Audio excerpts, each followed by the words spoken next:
మోసపూరిత హామీలు ఇచ్చి 22 నెలలు అవుతుంది, ఇప్పటి వరకు ఏ ఒక్క హామీని కూడా నిలబెట్టలేకపోయింది.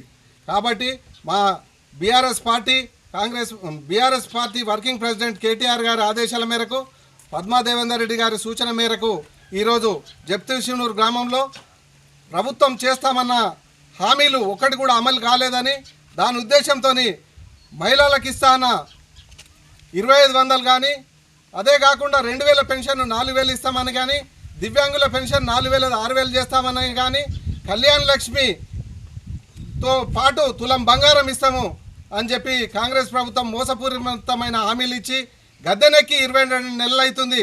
రైతులకు 2000 రూపాయలు లేదు, 24 గంటల నాణ్యమైన కరెంట్ ఇస్తామన్నారు, అది లేదు.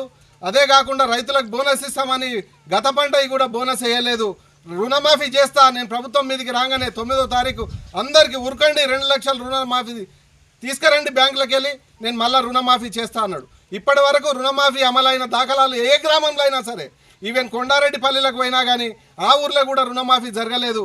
కాబట్టి రైతులకు ఇస్తా అన్న 2000 కానీ, 2000 4000 పెన్షన్ కానీ, రైతులకు స్కూటీ ఇస్తా అన్నాడు, మహిళలకు చదువుకున్న పిల్లలకు స్కూటీలు ఇస్తా అన్నాడు, అది కూడా ఇవ్వలేదు. విద్యార్థులకు విద్యా భరోసా కింద 5 లక్షల రూపాయలు ఇస్తా అన్నాడు, అది కూడా ఇవ్వలేదు.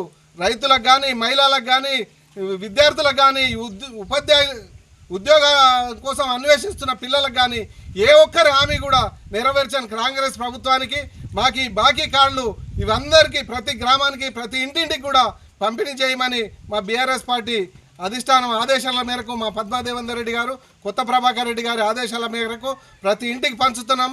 ఖచ్చితంగా వాళ్ళు కూడా మీ ముందే చెప్తున్నారు, ఖచ్చితంగా కేసీఆర్ గారి నయం ఉండే, కేసీఆర్ గారు ఉన్నప్పుడే నీళ్ళు వచ్చినాయి, కేసీఆర్ గారు ఉన్నప్పుడే రోడ్ వచ్చింది.